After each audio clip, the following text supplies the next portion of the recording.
Hello! Nagluto na pala ako ng manok, naggisa na ako. Tapos ito yung sibuyas ko na ginawa kong golden brown. So, gagawa tayo ng biryani. Kasi ang biryani dito sa Kuwait, ano yun, iba. So, itong ginagawa ko na to na biryani ay biryani ng Dubai or Saudi. Okay? Tapos, okay. Yung manok ko, okay naman na. Golden brown na rin siya. Naigisa ko na rin yun ng ilang 45 minutes. Tapos, pagkagisa ko siya, nilipat ko na. Pinirito ko na rin siya. Ngayon, yung kanin ko, ilalagay ko na rin din dito. Okay?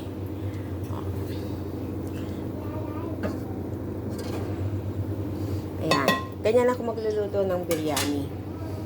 Okay? Kasi mamaya sabihin niyo, bakit kaya iba ang biryani niya? Okay. Total, ibang biryani talaga ang ano ngayon. Kasi ang biryani dito sa Kuwait, may gulay. Pero sa akin, gusto ko, walang gulay siya. Manok lang at saka, ano. Okay. So, ito nga yung kanin ko. Lalagyan natin ng saffron mamaya. Okay? Para ready na. Kasi tataka kayo, ay bakit kaya? Para sa ganun, pag gusto nang kumain ng amo mo, luto na siya. Ganun lang yun.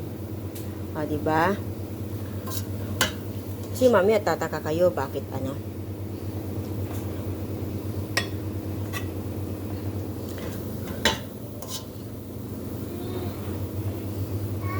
Yung kanin ko, buo-buo pa rin yan. Hindi siya ano. Lalagyan na lang natin ng saffron mamaya sa ibabaw. Okay?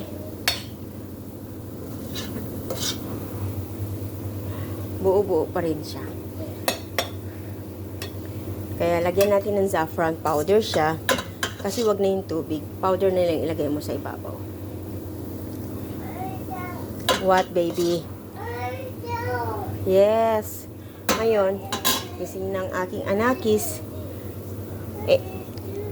What? What do you want, anak? Okay? Kaya makalat ang kitchen ko ngayon. So, ngayon, ilagay natin sa mainit na